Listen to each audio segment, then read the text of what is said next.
What's up, everyone? Sam Shaw here, founder of Wall Street Mastermind. I'm here today with another client interview for you guys. Excited to have Jack on with us today.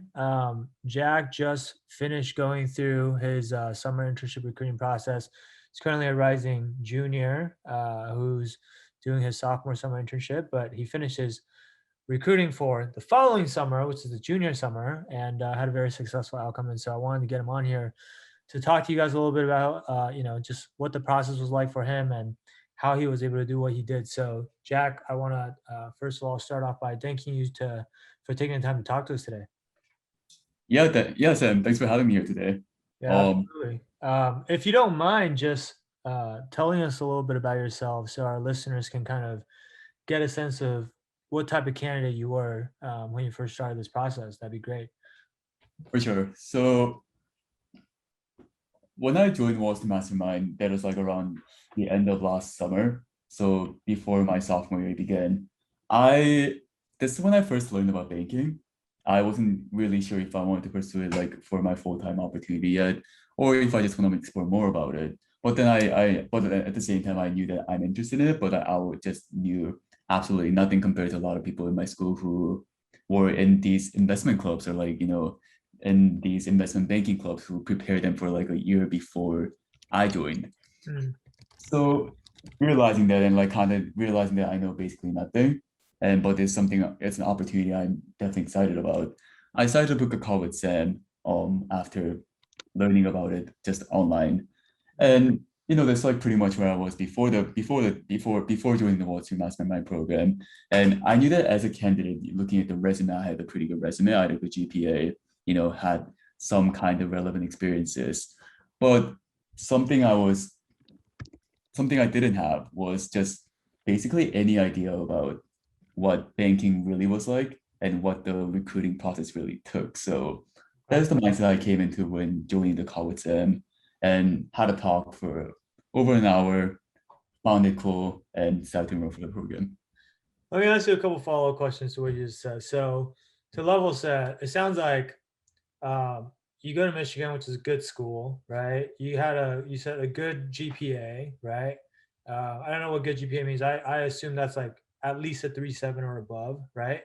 Oh, you had a okay, you had a 4.0. Okay, so a really good GPA. You had some relevant experiences.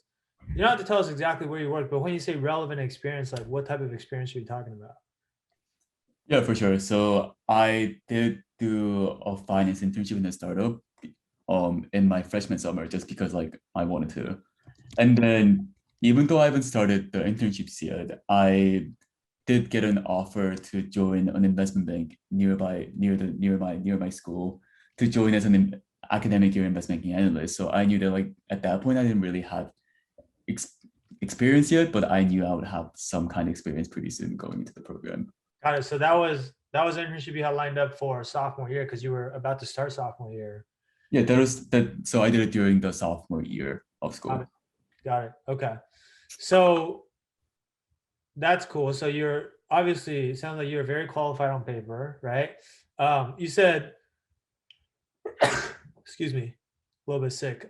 You said that something you didn't have was any idea about what banking was like. So, like, what made you interested in banking? And also, clearly, you had already gone out and applied for this sophomore year banking internship at a bank, right? So clearly, you had some sort of interest, enough interest to do that. Um, and so, like, because I guess what makes me curious is like, I would say most of the students that end up joining Wall Street Mastermind coming into a program like Wall Street Mastermind, they already knew for certain that investment banking is like their dream job, right? Like this is for sure what they want to do. So that makes you very unique in terms of where you were at the time. Like what was your mindset coming in? It's like, why join a program like Wall Street Mastermind? Why not just, I don't know, figure it out on your own, especially given how qualified you are? Um, what was going through your mind? Yeah, so I was probably definitely in one more unique situation even in my school in that I was part of the people where a lot of people where who just follow like initially just follow the herd mentality and see like their friends are doing investment banking, they want to go through it.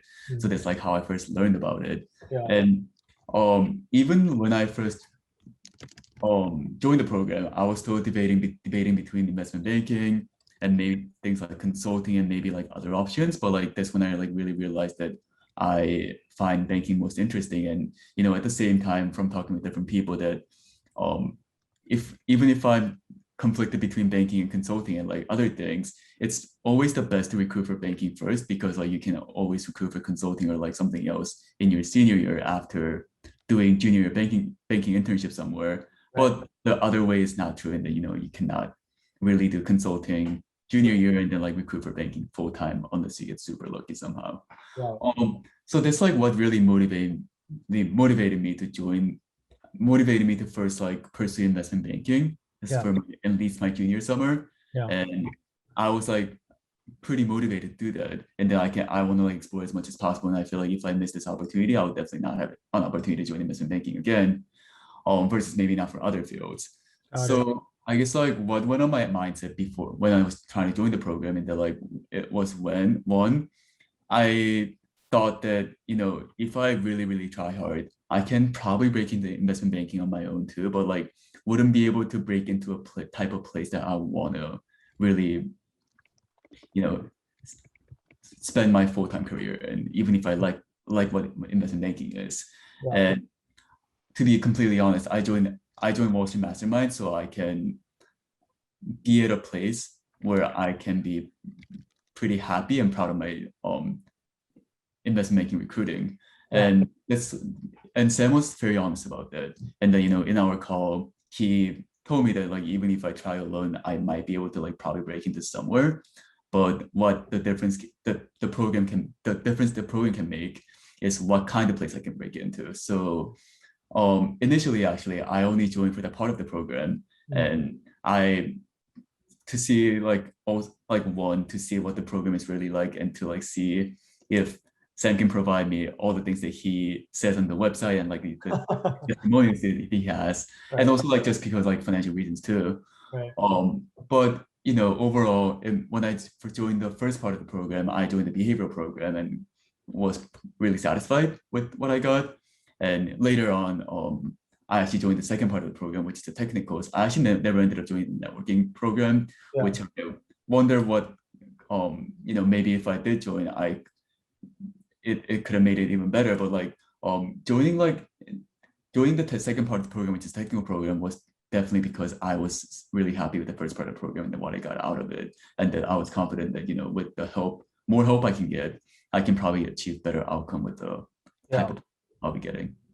Yeah. Got it. So it sounds like your mentality was, yeah, I'm pretty qualified on paper, and sure, I might be able to do this. In fact, I'm probably will be able to get into banking on my own, but you're not just trying to get in, you want to maximize the probability of you getting into the best bank possible, since this might be the place that you make a career out of. And the difference between a top tier bank versus a mid tier bank versus a bottom tier bank is actually still a pretty big difference, basically. It's kind of Definitely. thought about it. Okay, that makes sense. And the thing between banking and consulting, just for those people who don't understand what you're saying, is just that the banking recruiting timeline happens a lot earlier. And so if you want the optionality, you should always recruit for banking first. And even if you change your mind, you still have time to go to consulting. But if you recruit for consulting first, you won't really have time to come back to banking, right? Yeah, that's something I didn't realize initially, but like after talking with just a lot of different people, something I realized that it just makes sense to recruit for banking if you're like stuck between the two options. Yeah, that makes sense.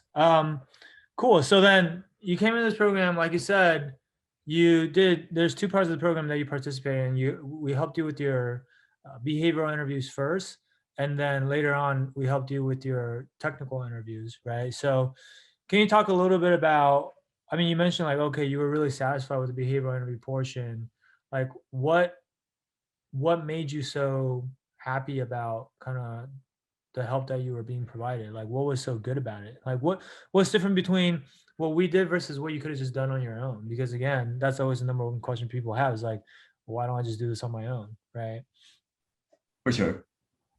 So if you watch like any of Sam's videos on like behavioral section, like and Wall Street Mastermind website or like YouTube page, you'll notice that he says you never know how good your behavioral answers are.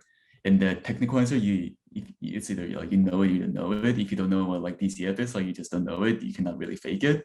But Right. for behavioral answer, even if you everyone thinks that they can introduce themselves. Everyone thinks that they are good at something that, if they ask you like, what are you good at, or like strengths. But like something I didn't realize is that I cannot really fairly judge how good I am in behavioral answers.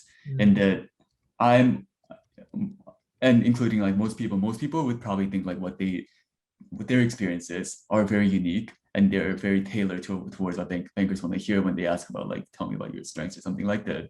right. But being able to like get feedbacks like line by line from an experienced banker and who not only went to recruiting but also like was on the other side of recruiting and kind of like have him rewrite my answers not only once but just like multiple times until like, I was satisfied with my answers was really helpful in getting a fresh set of like expert eyes to look at my answers Mm, and then revise them and also like be able to like practice it and then before sending them again if I come across some more questions I want to get answers on or like if I want to like change what I want to talk about for each answer. So that is really helpful. yeah. And for like what difference it could make versus like maybe like an upperclassman or someone like that is that usually like when you mock interview with upperclassmen, yeah, that will be helpful, most likely. And if they went to recruiting successfully, then they probably know kind of what they're talking about.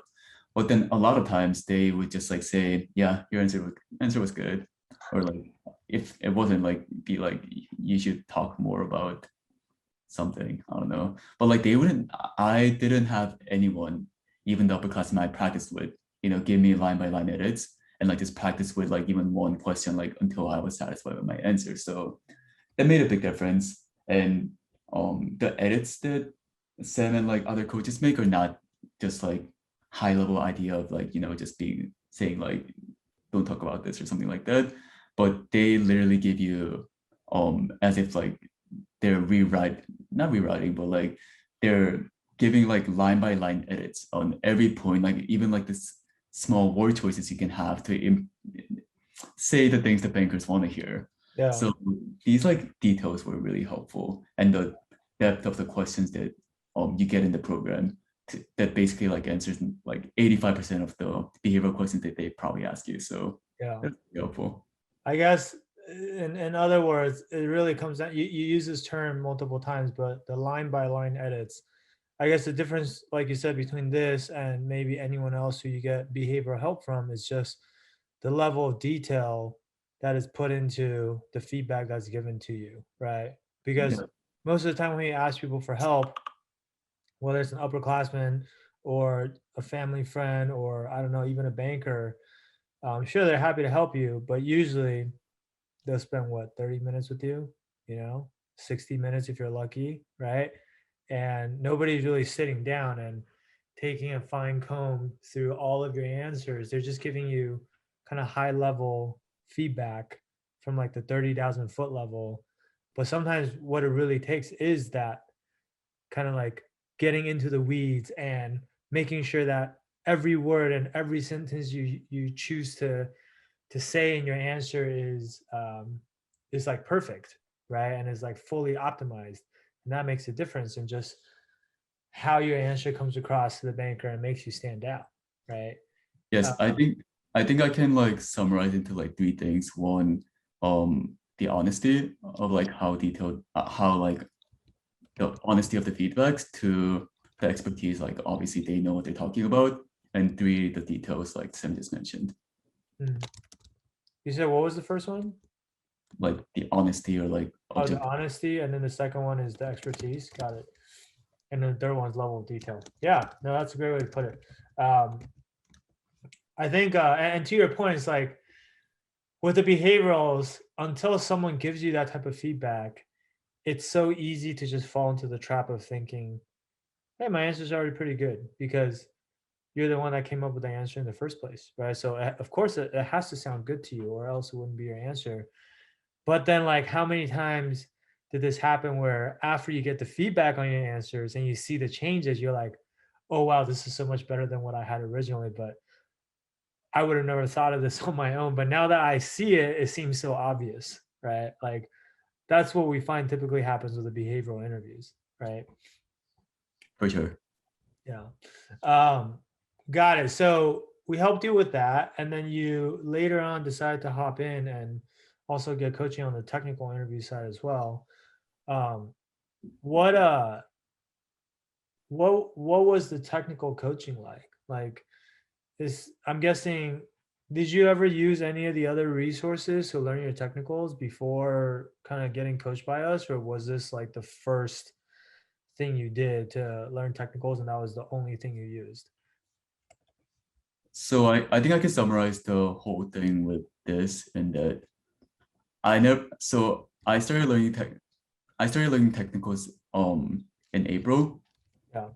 and I didn't use any of the breaking into Wall Street resources. April And as in 2 months ago from where we are today. yes, Okay. Okay. yeah. And I didn't use any other resource like the 400 questions or anything like that. And I was able to get an Elite Boutique offer. Wow. Okay. And Elite Boutique interviews are known to be more technical typically. Is that, did you find that to be true? Because you went through multiple interviews, right? Yes, I went through a couple of different interviews, and yeah, I think the Elite Boutique ones were definitely harder technically. Hmm. But across all my interviews, Yeah. technical questions were um after I really did the trainings, they never became a problem. Hmm.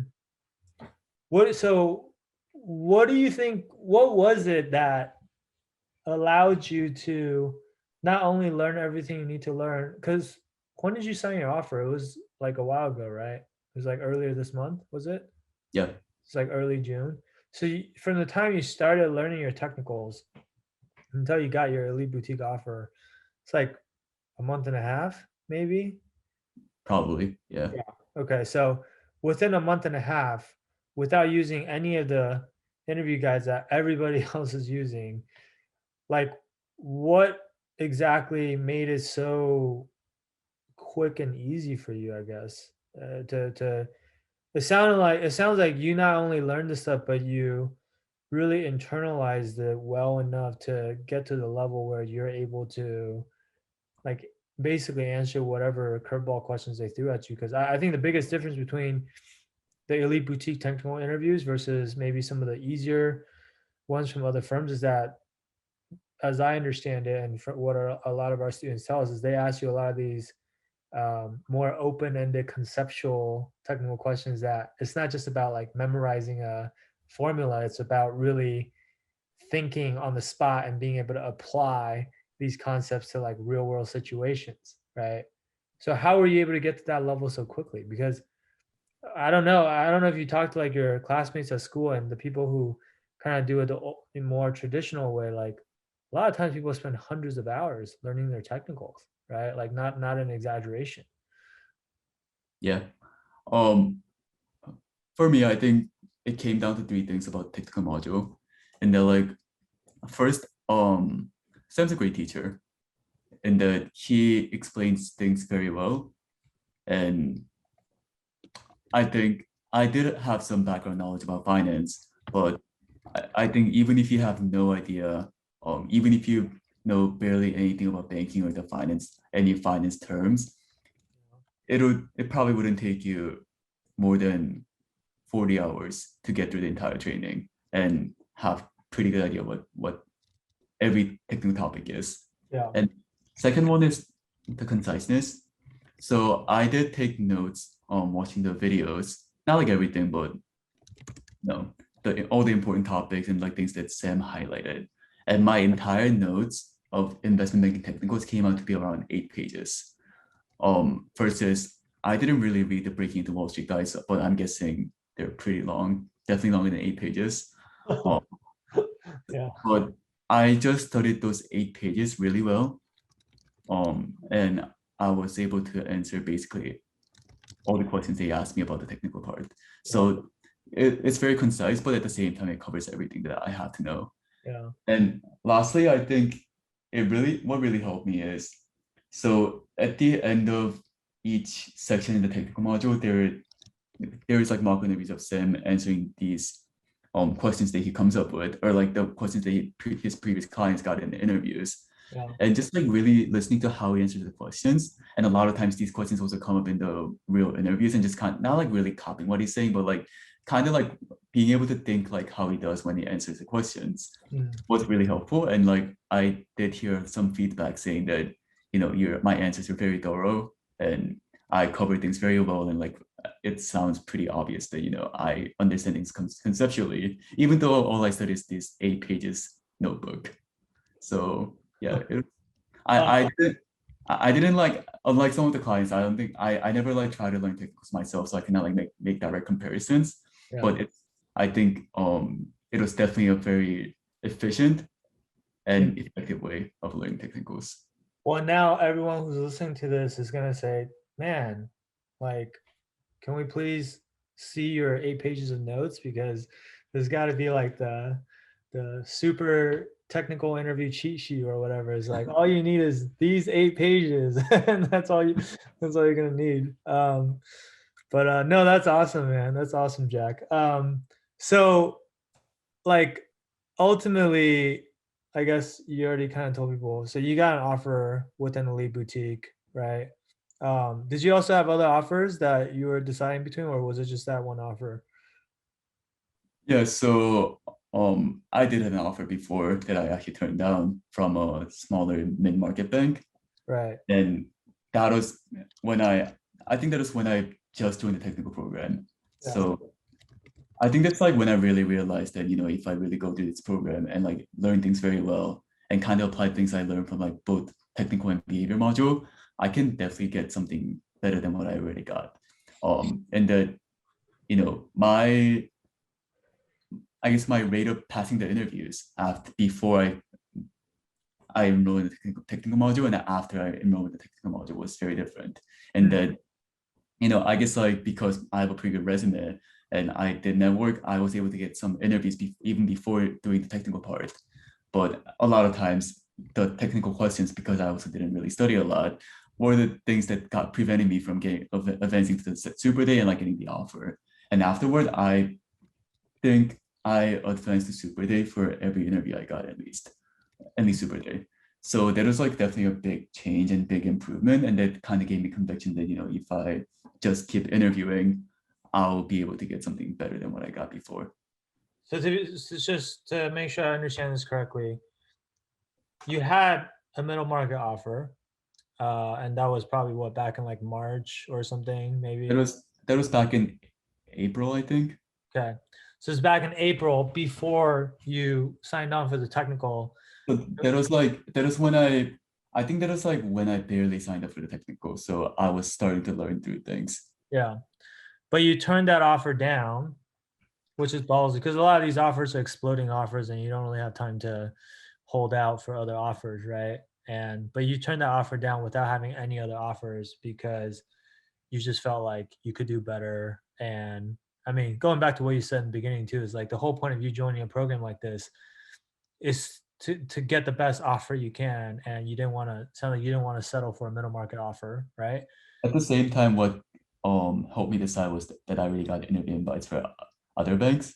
Yeah. So it made my decision a little easier. But yeah, I did have the program did give me the conviction that I can probably get something better than this. Yeah, you have to have enough confidence to turn down an offer without anything else because there's no guarantee that another offer is going to come, right? Right.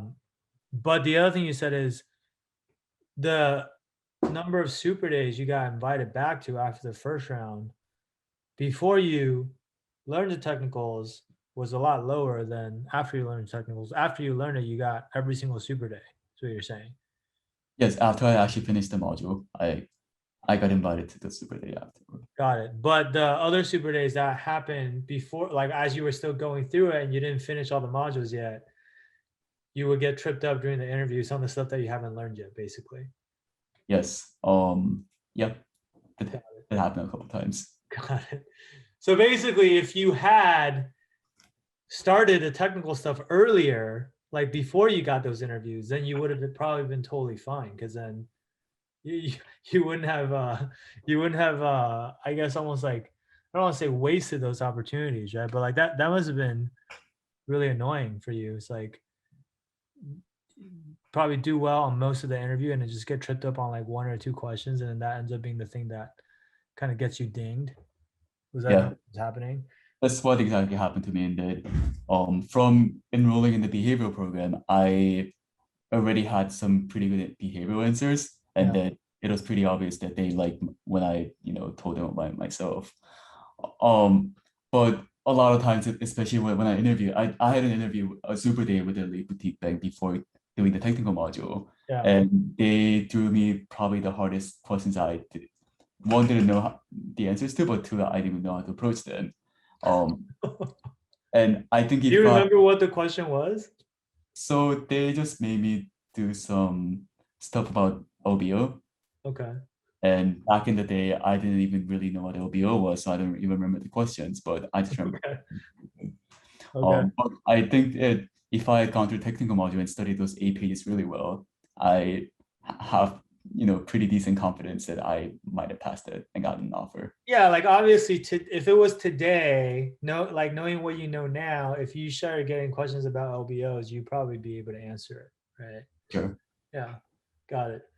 This is what I always tell people, man. It's not that you can't learn this stuff, but also like it's how much time you have to learn this stuff, because ideally you want to have all this stuff nailed down before you get these interviews, right? Because then otherwise, like sometimes you learn it afterwards and it's like, well, it's too late, right? Fortunately, obviously, it still worked out for you. You got an offer from a different elite boutique, so it's all good. And obviously, we're very happy with the outcome. I guess one last question for you. Um, if you were like, for all of our all the other students that are listening to this interview right now, maybe they are like a year below you, maybe they're kind of just starting out, they're like where you were, this time last year when you were just starting to think about investment banking recruiting, right? Knowing what you know now, what, like, if I ask, like, what's one piece of advice, like your best piece of advice that you wish someone would have given you back then, or like the Jack today wants to tell the Jack from a year ago, like, hey, do this, or like this is gonna make your life a lot easier. Like, do you have anything like that that you want to share with people? Yeah, so I made a mistake of realizing that I probably wanted to go through investment banking recruiting pretty early on compared to, I mean, I guess kind of like compared to people who came into college knowing that this their dream. But like at the end of the summer after freshman year. But until like I started getting the interviews and I started getting asked these technical questions, I didn't really study anything for technical questions. So if I can tell myself a year ago, I'll probably tell myself that if I know I want to do banking, I should probably start preparing for it, not just like think about it. At the same time, like make the moves that I need to make to get myself prepared, whether it be like, um enrolling in like a coaching program like yours, or like just trying to like really grind out yourself and like seeing how that one goes. And you can decide from there like how satisfied you are with the progress you have made by the point that you want to start thinking more about other things. But I think something I'll definitely tell myself is that it starts really early and you don't want to be unprepared by the time recruiting comes, Yeah. which is like second semester sophomore year. Right. So basically, if I were to really sum that up, just like start early. Like you can never start too early, basically. Yes. Um, because the biggest thing that's working against you is just time, right? Yeah. Yeah, that makes sense, man. It's really good advice. Cool. So, guys, like for those of you that are still listening to this, it's a lot of good stuff that Jack shared with us here. But if you're in kind of a similar situation, maybe you go to a pretty good school, you got a pretty solid resume, you got good GPA, you're like just pretty qualified on paper. But you're just starting out on your investment banking recruiting process, and you know that, hey, I'm not just here to get into investment banking, but I want to get into the best firms possible.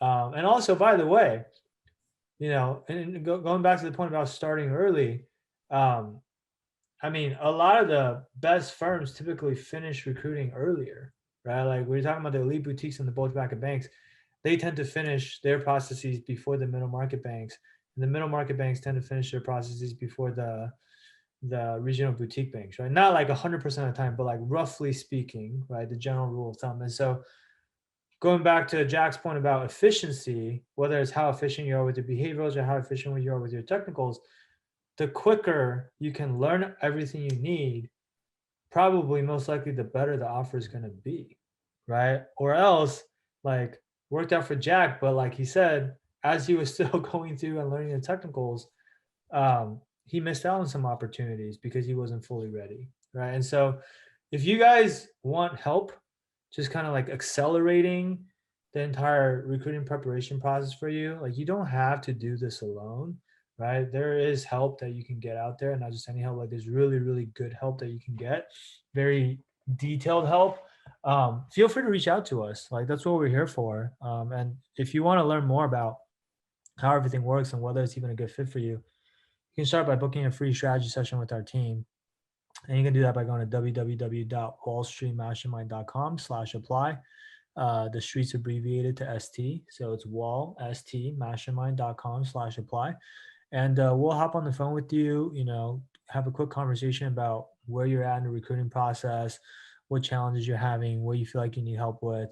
And if we think we can help you, we're happy to show you what that might look like. But if we can't, then maybe we'll just give you some advice instead on what we think you should do. And either way, you can walk away from the call with something that you can go out and implement and just improve your chances. So that's our, invitation to you. But with that said, Jack, I want to thank you again for taking the time to kind of come on here and share your experience with everyone. And obviously, huge congrats to you again on getting this elite boutique offer at the end of the day, because obviously you deserve it. You're very qualified and you worked hard for it. And can't wait to see, what you're able to do this upcoming summer at your internship. And then also hopefully after that with your full-time offer.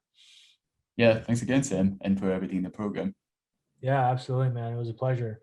All right, guys. So that'll be it for this interview. Hopefully it was helpful for you guys, and we'll be back with more of these for you guys in the near future. All right. Thanks for tuning in. Bye.